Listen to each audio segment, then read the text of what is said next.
Bonus track. Mujer, eres libre. La mujer enferma. Y estaba allí una mujer que por causa de un demonio llevaba 18 años enferma.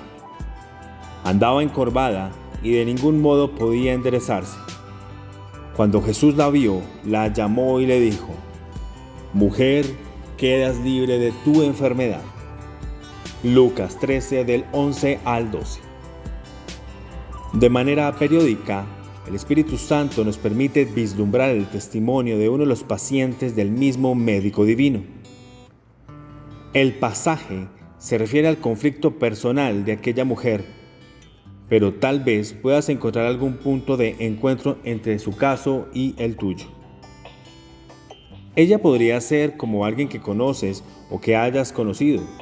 Incluso podría ser como tú mismo. Encontramos tres personajes en esta historia: la persona, el problema y la receta medicinal. Es importante recordar que para cada persona habrá un problema y, aún más importante, para cada problema Dios tiene una prescripción médica. La declaración inicial de Jesús hacia el problema en la vida de la mujer no es una sugerencia para que busque ayuda. Es una orden desafiante. A menudo, el hecho de asegurar la salvación trae consigo mucho más que el mero análisis del trauma pasado. Jesús no aconsejó, ordenó. Sin embargo, no me opongo a buscar consejo de las personas sabias. Por el contrario, las Escrituras dicen: dichoso el hombre que no sigue el consejo de los malvados, ni se detiene en la senda de los pecadores, ni cultiva la amistad de los blasfemos.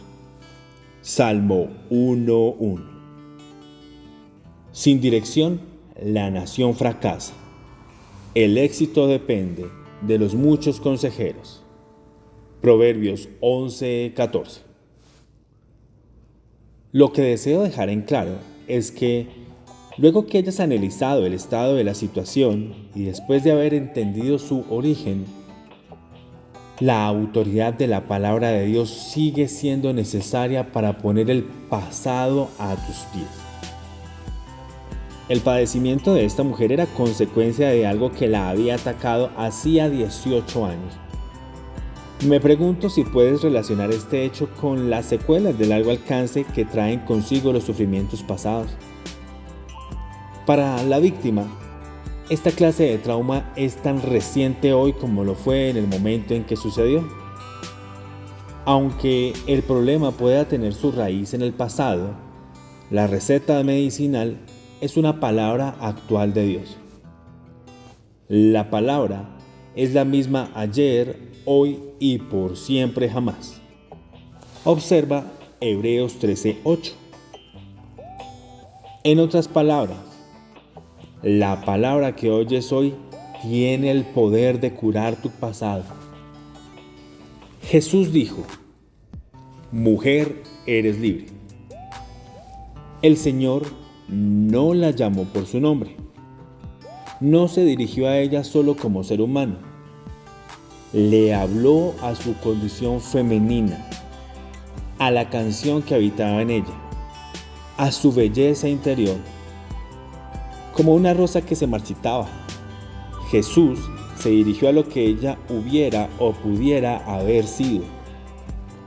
Creo que el Señor le hablaba al fulgor que existía en sus ojos cuando era niña, al brillo propio de una joven, el cual ningún maquillaje puede recuperar. Le habló a la singularidad que Dios le había dado. Le habló a su género. El problema no comenzó de repente. Había existido por 18 años. Estamos frente a una mujer en quien se libraba una guerra interior. Es posible que estas luchas hayan contaminado muchas otras áreas de su vida.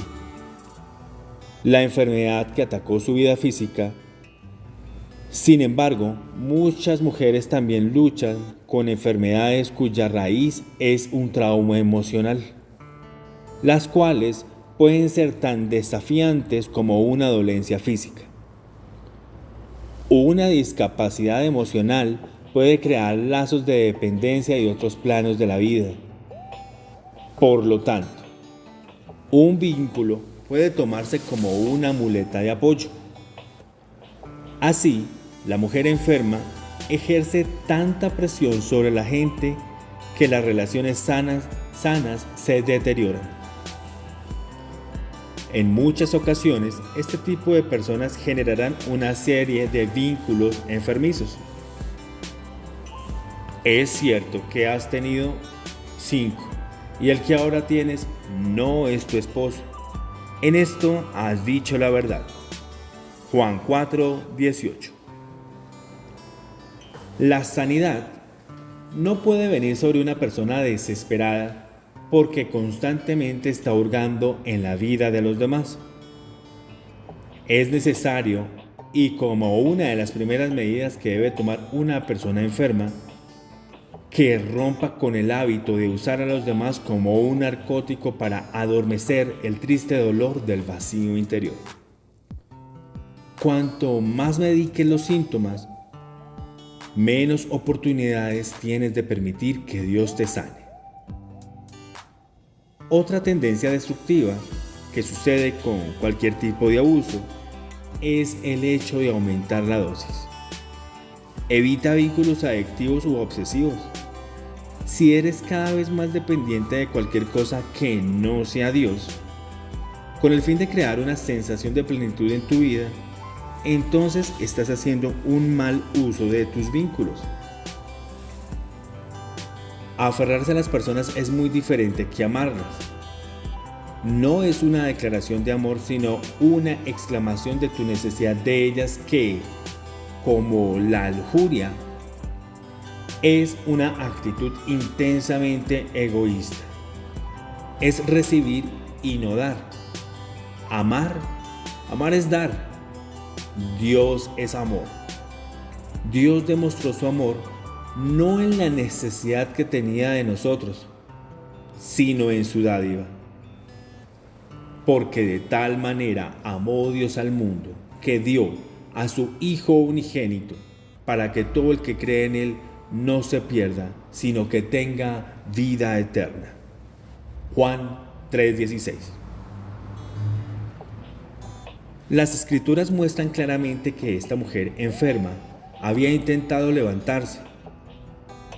Aquellos ajenos al problema pueden criticar fácilmente la situación y suponer que esta mujer carecía de fortaleza y esfuerzo. Este hecho no es siempre verdad. Sentimos que no podemos cambiar. La Biblia dice que ella de ningún modo podía enderezarse. Esto implica que había usado varios métodos de autoministración. ¿No es asombroso que la misma persona que pudo levantar a otras a menudo no pueda levantarse a sí misma? Este tipo de persona puede ser una torre de fe y oración para otros, pero es impotente cuando se trata de sus propias limitaciones. Tal vez sea una persona en la cual otros confían. A veces apreciamos a los demás más que a nosotros mismos. Siempre somos los mártires. Es maravilloso observar la abnegación, pero ten cuidado con el desprecio por ti mismo. Si no aplicamos algo de la medicina que utilizamos para otros con el fin de fortalecernos, nuestros pacientes sanarán, pero nosotros moriremos. No he de morir, he de vivir para proclamar las maravillas del Señor. Salmo 118:17. Muchas situaciones pueden engendrar desilusión y depresión. En el caso de esta mujer, un espíritu de enfermedad había tomado control de su vida. Un espíritu puede manifestarse de diferentes formas. Para algunos, puede tener la forma de baja autoestima. causada por el abuso infantil, la violación, el maltrato conyugal o el divorcio. Me doy cuenta de que estos son problemas naturales, pero que tienen sus orígenes en enfermedades del espíritu. Hoy, el divorcio es una de las situaciones que más pueden perjudicarnos, en especial a las mujeres, quienes buscan una relación feliz. Las niñas pequeñas crecen con los muñecos de Barbie y Ken, vistiendo bebés de juguete y jugando a las visitas.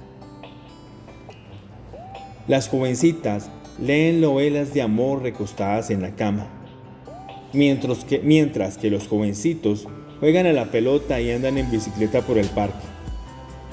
Siempre que a una mujer se le haya inculcado la búsqueda del éxito en el amor y luego experimenta un trauma por no lograrlo, conoce lo que es el dolor.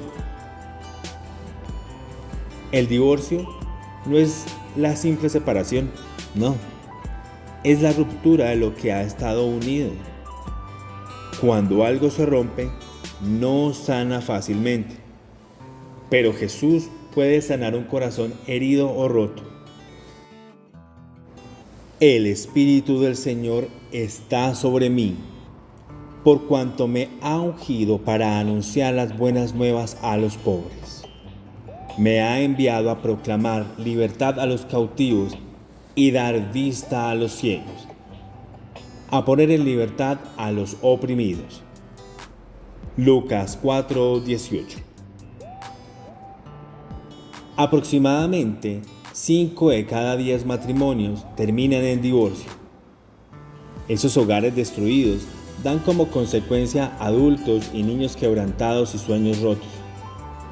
Solo el Maestro puede curar estas víctimas en los tiempos en los que vivimos.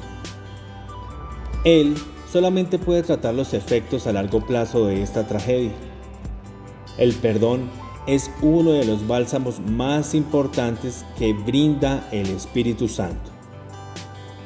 Perdonar significa romper tus vínculos con el pasado. Lamentablemente, a la persona que más nos cuesta perdonar es a aquella que vemos en el espejo. Aunque expresan su furia hacia otros, las personas en lo secreto se culpan a sí mismas por el fracaso en su relación. Sin importar a quién culpes, no hay sanidad en la culpa. Cuando comienzas a darte cuenta de que tu pasado no dicta necesariamente el resultado de tu futuro, entonces puedes deshacerte del padecimiento.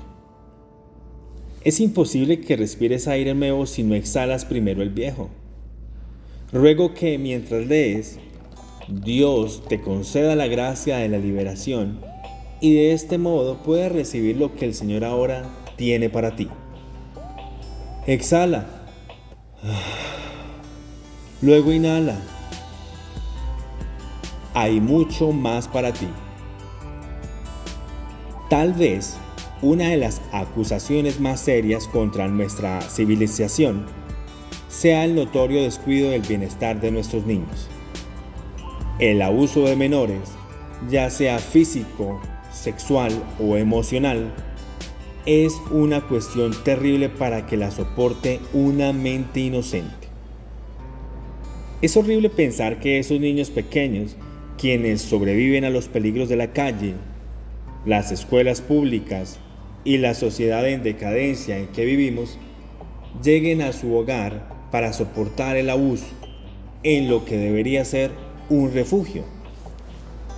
Las estadísticas actuales sugieren que 3 de cada 5 niñas en este país han sido o serán abusadas sexualmente. Si solo algunas de esas acciones son denunciadas, siento escalofríos al pensar en las que nunca serán denunciadas, sino cubiertas bajo un manto de silencio. Si por casualidad eres pastor, por favor toma conciencia de que esos números son, en verdad, rostros en el coro de tu iglesia, en las comisiones, entre otros. reflejan una cantidad creciente de las necesidades de nuestra congregación. A pesar de que este libro centra su atención en las mujeres, muchos hombres han sido abusados cuando eran niños. Temo que Dios nos juzgará por el descuido evidente en nuestros mensajes, ministerios y oraciones. También me animaría a decir que nuestro silencio contribuye a la vergüenza y al secreto, los cuales Satanás utiliza para atar las víctimas. Cada vez que pienso en estos temas, recuerdo lo que mi madre solía decir. Yo siempre regresaba a casa con cortes o rasguños hechos en el patio de los juegos de la escuela.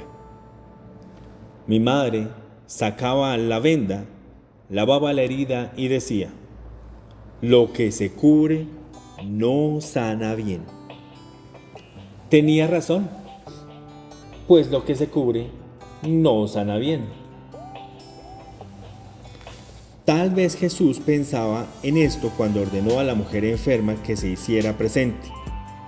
Se necesitaba mucho coraje, aún en las iglesias de hoy, para ministrar en estas áreas sensibles. A pesar de ello, el Señor es la clase de médico que puede derramar el aceite sanador. Descubre tus heridas en su presencia y permítele sanar suavemente las lastimaduras. Hubo una mujer que encontró sanidad en el dobladillo de la prenda de Jesús. Marcos 5 del 25 al 29. Hay bálsamo en Galaad. Observa Jeremías 8 al 22. Aún cuando la víctima sobrevive, de todas maneras hay que lamentar la muerte. Y me refiero a la muerte de la confianza. Seguramente sabes que las niñas pequeñas tienen la tendencia a ser francas y confiadas. Cuando las personas que deberían cuidarlas y protegerlas violan esa confianza mediante conductas ilícitas, es ahí donde aparecen múltiples cicatrices. Puede compararse este hecho con programar una computadora con el programa equivocado. Solo puede obtenerse de ella lo que se halla en su interior. Cuando un hombre le dice a una niña pequeña que sus actos pervertidos son normales, ella no tiene razón para no creerle. Ella es leal hacia él y de esa manera le permite que continúe con su abuso y aún más que lo profundice. Generalmente, el abusador es alguien muy cercano, con acceso al niño en momentos vulnerables. El miedo es otro factor importante. Por eso es que muchos niños se acuestan con el sabor a miedo en sus bocas. Piensan que podría matarlos y así lo harían si revelaran sus actos perversos hacia ellos. Algunos, como las víctimas de violaciones, se sienten físicamente impotentes para luchar contra el agresor. Este tipo de conducta, ¿qué tipo de emociones puede ocasionar en la víctima al transcurrir el tiempo? Me alegro que hayas preguntado. ¿Sería natural para este tipo de niña, una vez convertida en mujer, experimentar dificultades a la hora de confiar en alguien? Tal vez ella aprenda a manejar su dolor al acaparar la atención de manera ilícita. Las cárceles y los centros de rehabilitación para drogodependientes están llenos de personas abusadas en su niñez. No todo niño abusado se comporta de manera tan radical. A menudo, este periodo de desorden en la conducta se disipa con el tiempo. Sin embargo, el niño abusado lucha contra su autoestima. Su razonamiento es el siguiente: ¿cómo puedo tener valor si la única manera de complacer a mi padre era teniendo sexo con él? Esta clase de experiencia en la niñez puede influir en la manera en que la persona abusada abusada se vincule en la edad adulta. Al sentirse cohibida en las relaciones afectivas, tiene problemas a la hora de confiar. La inseguridad y los celos pueden acompañar constantemente a esta dama, quien parece no poder captar la idea de que alguien pueda amarla. Existen tantas reacciones variadas como individuos. Algunos evitan a aquellas personas que realmente los quieren y se sienten atraídos por los que no los tratan bien. Aquellos que han sido abusados parecen sabotear los vínculos buenos y luchar por años por los que no tienen valor. Al mismo tiempo, existen aquellas personas que pueden encontrarse emocionalmente incapacitadas al punto de necesitar afirmación y afecto continuo, con el solo objetivo de conservar el coraje para enfrentar el día tras día. El pastor puede decirle a esta dama que Dios es su Padre Celestial, pero esto no es de gran ayuda, ya que el problema es su punto de referencia. Formamos nuestras referencias de acuerdo a las diversas experiencias de vida. Si están distorsionadas, nuestra habilidad para entender las verdades espirituales pueden estar desajustadas. Sé que esto puede sonar negativo para quien esté en esta circunstancia. ¿Qué haces cuando has sido programado negativamente en cuanto a las contingencias de la vida? Bueno, tengo buenas noticias. Puedes reprogramar tu mente mediante la palabra de Dios. No se amolden al mundo actual, sino sean transformados mediante la renovación de su mente. Así, podrán comprobar cuál es la voluntad de Dios, buena, agradable y perfecta. Romanos 12:2. En este texto, la palabra griega metamorfo se traduce como transformados. Literalmente significa cambiar de forma. Puedes experimentar una metamorfosis completa mediante la palabra de Dios. Mi experiencia como pastor, con un ministerio de asesoramiento espiritual en mi iglesia y fuera del país, indica que muchas personas abusadas, en particular mujeres, tienen la propensión a congregarse en iglesias legalistas, en donde se lo ve a Dios como partidario de la disciplina. Muchas veces se asocia el concepto de paternidad con códigos severos de ética. Este tipo de ministerio dominante puede atraer a aquellas personas que buscan resultados concretos. Entiendo que la moralidad es importante para el cristianismo, pero sin embargo, existe una gran diferencia entre la moralidad y la legalidad. Es importante que no representemos a Dios de una manera equivocada. Él es un Dios equilibrado, no un extremista. Y el Verbo se hizo hombre y habitó entre nosotros, y hemos contemplado su gloria, la gloria que corresponde al Hijo unigénito del Padre, lleno de gracia y de verdad. Juan 1:14. La gloria de Dios se manifiesta solamente cuando existe un equilibrio entre la gracia y la verdad. La religión no transforma, tampoco lo hace el legalismo. Las reglas rígidas pueden crear en la persona que se siente sucia un sentimiento de superioridad moral. Dios no necesita castigarte para sanarte. Jesús ya ha orado por ti. Santifícalos en la verdad. Tu palabra es la verdad. Juan 17:17. Simplemente Jesús dio de su gracia y de su verdad a la mujer enferma. Él dijo: mujer, eres libre. Cree en la palabra de Dios y sé libre. Jesús, nuestro Señor, fue un gran libertador de los oprimidos. No importa si la opresión haya sido social, sexual o racial, nuestro Señor elimina las distinciones.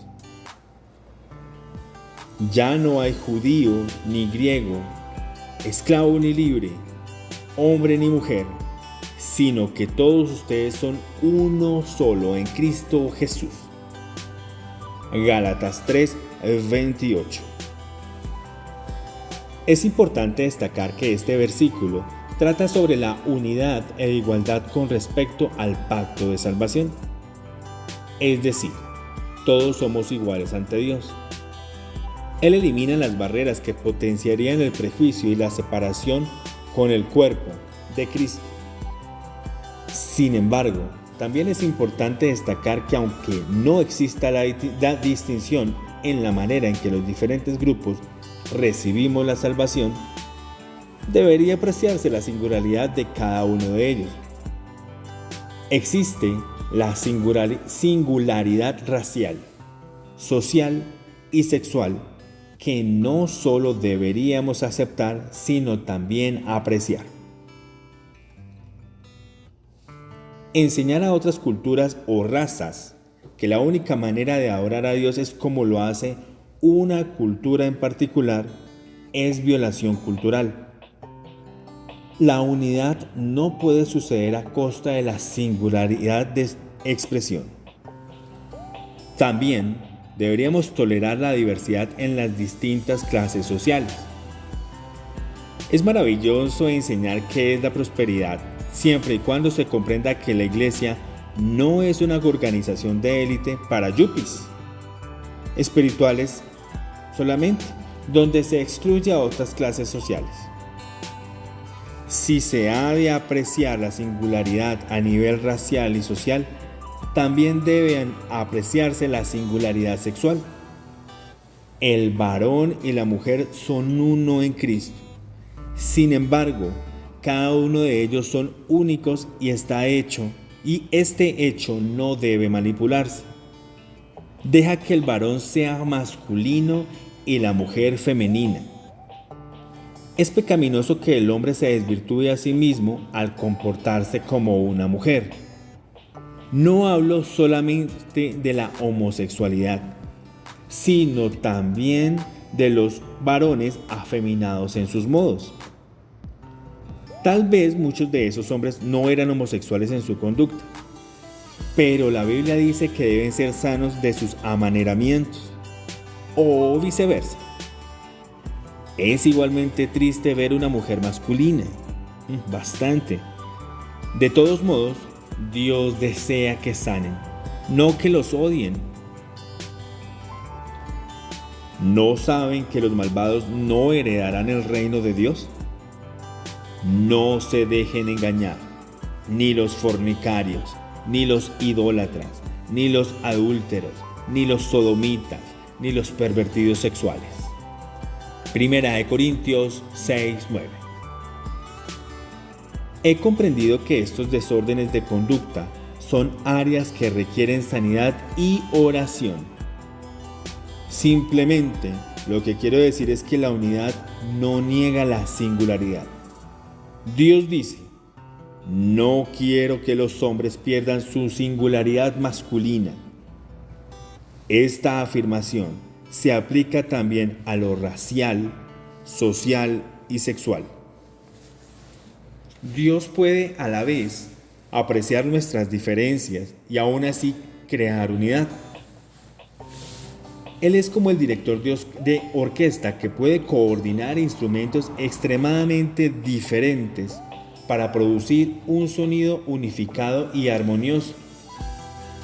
Juntos producimos un sonido armonioso que expresa el carácter multifacético del Señor. Al haber establecido la singularidad de la unidad, veamos algunos aspectos de la unicidad de la mujer. Por naturaleza, la mujer es receptora. No está físicamente diseñada para ser dadora. La realización sexual y emocional depende, de alguna manera, de lo que su contraparte masculina le brinde con respecto a las relaciones íntimas. El hecho de ser receptor trae consigo cierto grado de vulnerabilidad. En cuanto a la reproducción, relaciones sexuales, el varón es el factor de contribución mientras que la mujer es la receptora. Lo que es verdad en lo natural también lo es en lo espiritual. Los varones tienen la tendencia a comportarse de acuerdo a lo que perciben como hechos concretos, mientras que las mujeres tienden a responder a partir de sus emociones. Si tus acciones y estado de ánimo no son una reacción a la búsqueda del Espíritu Santo, entonces estás reaccionando a la sutil provocación del enemigo. Él trata de producir su fruto destructivo en tu hogar, en tu corazón y aún en tus vínculos. Receptora, ten cuidado con lo que recibes. Es necesario que resistas los estados de ánimo y las actitudes que Satanás te ofrezca. Dile al enemigo: esta no soy yo y no lo recibo. Es su trabajo ofrecértelos y el tuyo es resistir. Si lo haces, todo saldrá bien. Así que sométanse a Dios, resistan al diablo y él huirá de ustedes. Santiago 4:7. No permitas que el enemigo influya en tu interior y te maltrate con sus persuasiones sutiles. Él es dador y busca a quien reciba. Debes discernir su influencia si vas a reprenderlo. Todo aquello que venga, cualquier actitud que no se corresponda con la palabra de Dios, viene de parte de Satanás, quien intenta constantemente arraigarse en el reino terrenal a través de tu vida. Él quiere que pienses que no puedes cambiar. Es que le encantan las prisiones y las cadenas. Afirmaciones como: es que así soy yo, hoy estoy de muy mal humor, provienen de labios que aceptan lo que en realidad deberían rechazar. Nunca permitas acostumbrarte a cualquier cosa que no sea la actitud que Dios desea que tengas en el corazón. No permitas que Satanás se adueñe de tu día, de tu marido o de tu hogar. Aún Eva podría haber rechazado al diablo. Ni den cabida al diablo. Efesios 4:27. No es suficiente con rechazar el plan del enemigo, no. Debes alimentarte con la palabra de Dios. Debes llevar a tu corazón las promesas de Dios y la visión que Él tiene para tu futuro. Es una ley natural que muere todo aquello que no se alimenta. Lo que hayas alojado en tu corazón es lo que crece en tu vida. El amamantamiento brinda muchas ventajas al ser que alimentas. A. Oye tu corazón. B. Se abriga contigo. Y C. Se alimenta de ti. Precaución. Asegúrate de que lo que estés alimentando sea lo que deseas que crezca. Del mismo modo, procura que muera de inanición lo que deseas que muera. A medida que lees este libro, puedes sentir que la vida se te pasa de largo. A menudo experimentas éxito en un área y un gran fracaso en otra. Necesitas un deseo ardiente para el futuro. Ese tipo de deseo que sobrepasa los temores pasados y las inhibiciones. Quedarás prisionero del pasado y de los secretos hasta que tú lo decidas. Ya es suficiente. Te digo que cuando el deseo por tu futuro llegue a su punto culminante, puedes romper con la prisión. Te desafío a que te sientes y escribas 30 cosas que te gustaría hacer con tu vida y las taches, una a medida que las logras. No existe la manera de que al mismo tiempo que planeas el futuro, vivas en el pasado. Siento que un terremoto está llegando a tu prisión. Es medianoche, el punto de inflexión del día. Es el momento de cambios. Alaba a Dios y escapa de los calabozos del pasado. A eso de la medianoche, Pablo y Silas se pusieron a orar y a cantar himnos a Dios, y los otros presos los escuchaban. De repente, se produjo un terremoto tan fuerte que la cárcel se estremeció hasta sus cimientos. Al instante se abrieron todas las puertas y a los presos se les soltaron las cadenas. Hechos 16, del 25 al 26. ¿Has notado cuán difícil es comunicarte con personas que no prestan atención? Este tipo de personas parecen extrañas. El dolor no podrá repetirse en la vida de alguien cuya atención ya está ocupada. No responden. Cada mujer tiene algo que desearía olvidar. Aquí encontramos un principio para aprender. Olvidar no es sinónimo de falla de memoria, significa liberación. Así como eliminas el dióxido de carbono del mismo modo, exhálalo y déjalo ir de tu espíritu. Hermanos, no pienso que yo mismo lo haya logrado ya. Más bien, una cosa hago, olvidando lo que queda atrás y esforzándome por alcanzar lo que está delante, sigo avanzando hacia la meta para ganar el premio que Dios ofrece mediante su llamamiento celestial en Cristo Jesús. Filipenses 3, del 13 al 15. Jesús liberó a la mujer enferma. Esta pudo enderezarse y ponerse de pie. Fue el Dios que se preocupa y que ve todo, quien eliminó el estado atroz de su enfermedad, al llevar a la enfermedad al cuarto de sanidad y salvación. Puedes llamarlo en medio de la noche. Como un centro médico que atiende las 24 horas, puedes alcanzarlo en cualquier momento. Él se conmueve al verte enferma. Porque no tenemos un sumo sacerdote incapaz de compadecerse de nuestras debilidades, sino uno que ha sido tentado en todo de la misma manera que nosotros, aunque sin pecado. Hebreos 4:15. En el nombre de nuestro sumo sacerdote Jesucristo, maldigo la enfermedad que ha doblado las espaldas de las mujeres de Dios. Oro para que a medida que enseñamos la palabra de Dios, el Espíritu Santo te lleve suavemente a la sala de recuperación, donde puedas darte cuenta por completo que el trauma ya no existe. Me emociono al pensar que Dios nunca liberó a alguien que no fuera a usar poderosamente. Que el Señor te revele su sanidad y su propósito a medida que lo buscamos.